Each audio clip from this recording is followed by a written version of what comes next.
What's up, guys? You guys are watching Network 126 once again. Today I'm going to be showing you guys how to fix a broken agitator that's not catching. I'll show you guys in a minute. This is a Kenmore Ultra Fabric Care Heavy Duty 90 series. It may vary depending on which model you have. I've seen other videos about this, but I haven't seen this particular model yet. So I figured I'd do a video on this one. So here we go. This is the problem. Basically, when this fills up and you start the whole wash cycle, especially if there's like heavy things like jeans or something like that, or a comforter, this part of the agitator, this is a two-part agitator. There's the upper agitator, it's a lower agitator. So these are controlled, well, they're driven by the same motor, but this is only supposed to go in one direction. So when, this, I'm sure you guys know how the washer works. So this is the problem, and so when it fills up and I'm trying to wash something, this bottom part is turning, but this will just be kind of like doing this kind of thing, and then maybe occasionally like jump, jitter, and just kind of stay, and it doesn't work. So it's not supposed to do this. The problem is actually very simple and very inexpensive to take care of. If you try to call a service technician, they'll charge you like $100 at least to come out and do the whole thing. So what I've done right now, there's these little tabs here, and you can really see that. See, there's a little cutaway there. I just kind of stuck my barely non-existent fingernail in there. It's really meant for a screwdriver, but it's pretty simple to just pull off. So there's what we have there. And the problem, I don't know if you guys can see these little pieces of plastic. There's one right there, another one there, another one there. That's not even supposed to be like that. They're not supposed to be in pieces. So this is a problem, and it's basically a ratcheting mechanism here on the inside. So there's four of them. There's four little, they call them dogs. Yes, like the actual like woof woof dog. I forget the actual explanation, but it has something to do with ratchets. So there's teeth, there's gear teeth inside the agitator here, and so they're supposed to catch and only let it rotate in one direction. But since they're disintegrated into a bunch of little pieces here, they look like broken teeth. It's not catching, so this is totally loose. Oh, one piece just flew out. Great. There's a piece there. That is not supposed to be happening right there, guys. And that's why this washer is not working.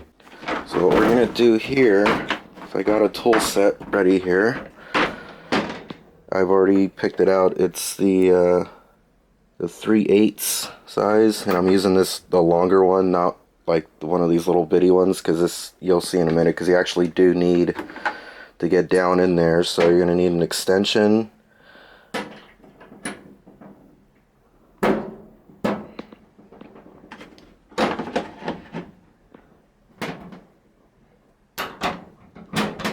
So if you look down here, there's just a single bolt that you have to remove. There's another broken gear tooth, ratchet, whatever you want to call it, ratchet tooth.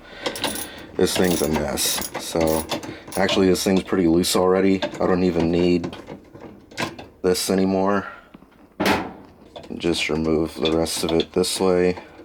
Okay, so once that's off, now you can pretty much just pull this whole part out. This is, I believe, called the cam. Look at that, you can see all the dogs, as they're called. They're literally disintegrated into pieces. There's even, looks like this darker stuff that's in the crevices, that's actually the dust. These little plastic things are actually getting pulverized in here against these gear teeth. That's how bad this is. Look at this. What a mess. No wonder this thing wasn't working right. So this upper part of the agitator can actually be removed. I'm not sure if it was supposed to come off that easy, because I saw in other videos that you actually have to give it a good pull. Maybe this model's different or something, but anyway, this thing is really disgusting. I'll be having to clean this. Look at this. Watch this. Look at that. That's actual pieces of the what are supposed to be catching against these little teeth here, ratcheting against that. So I'm gonna get everything cleaned up and gonna get the parts today if possible. If not, I'll have to order them online.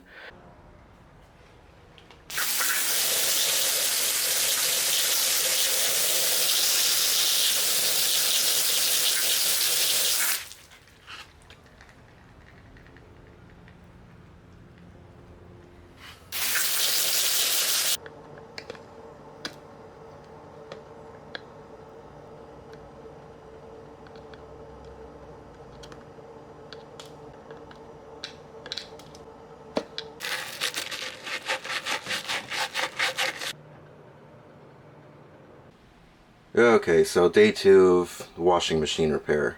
Back here, got all this scrubbed out and cleaned up. I managed to get almost every single bit of gear dust, or dog dust, whatever you want to call it, out of the ratcheting part here, whatever. I don't know the names for all this stuff, but anyway, I got this STP automobile grease. It's technically for general purpose. So because on this part right here, we're gonna put some grease all up along on top of over here, and on the underside as well, on these parts over here. And then since I got all this exposed right now, these two kind of little flaps protruding outwards right here, the next part that goes in with the dogs, there are corresponding grooves over here on each end. So those have to line up, otherwise it's not going to go all the way in. This has to lock. It becomes one piece basically, turning along with this, so it's not going to go in if it's not lined up. So here are the replacement dogs that I got. They are literally called agitator dogs, part number 80040. These seem to be the standard for Whirlpool, Kenmore, pretty much a wide range of different models of washers. So that's the original ones that were in there, how they came out looking. And as you can see here, these are quite worn down. You can hardly even recognize them. There's a one they can kind of recognize. There they are right there. That's what they're supposed to look like. And that's what came out.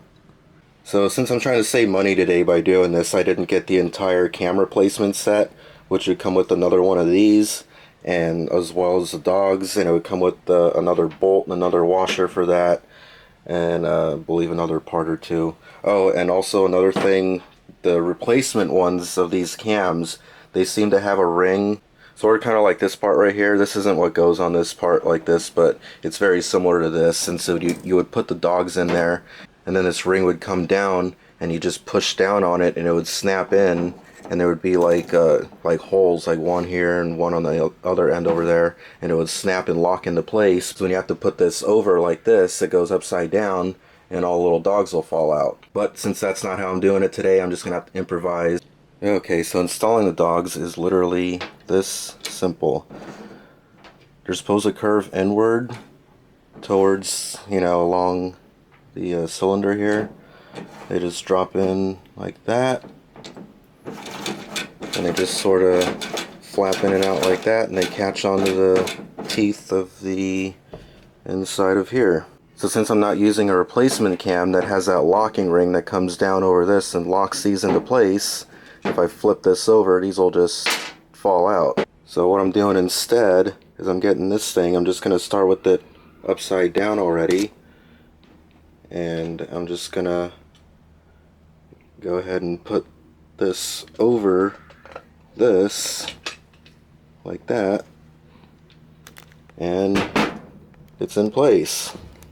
That easy. So now this will only spin one way. It's ratcheting now, it's catching. That's how it's supposed to work. So you can tell it's fixed already just by looking at that right there. I'm gonna add a little bit of grease to this part here that I was telling you guys about, just along the edge parts over here, this plastic, Not too much, just a little bit. Just kind of all over there, like that. And then this part, oh, the whole cam agitator cam kit comes with one of these too, but we're just going to be using the original here because it's not too broken yet. That also goes in a certain way. It's got little slots that hold it there, so that goes on like that. And get some more grease over here with the bolt I'm just using for this right now. Just gotta go ahead and dab some more grease around there. Just gonna spread it around a little bit. Just like that. Okay, so before you put this whole agitator piece back on, what you want to do is with your ratchet here, you actually want to get this bolt on first, because if you don't do it now, it's going to be more difficult later. So what I'm going to do here is just guide this in with the ratchet extension, because trying to drop this bolt down the hole when it's flipped over the other way is pretty much impossible to get it to line up and just drop straight down like that, because it's top heavy, so it's gonna lean the other way. So now that that's in there, you can just pretty much leave that socket attachment on there, and just make sure that those two slots right there at the top and bottom right there of the cylinder, that they line up with those two little flap things protruding out from in there. So I just kind of got this eyeballed more or less. I'm just gonna drop it down in there. Hopefully that lines up. Okay, good. Now this is what you want. When this part right here, it has to be locked with this piece. So as you can see right here, I'm turning this, but the agitator here is catching and ratcheting and only spinning in one direction, which is how that's supposed to work. So now you just tighten down .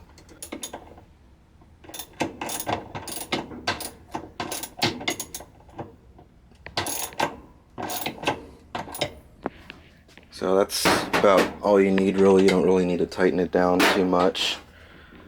Then you just take your cover, plop it back on there, and it's done. Check that out.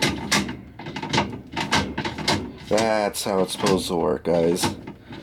So if you enjoyed this video, if this was helpful, give me a thumbs up, because I pretty much just saved my family here from having to get a whole new washing machine. So thumbs up for that. And if you're not subscribed to Network 126, do so right now. And I'll see you next time.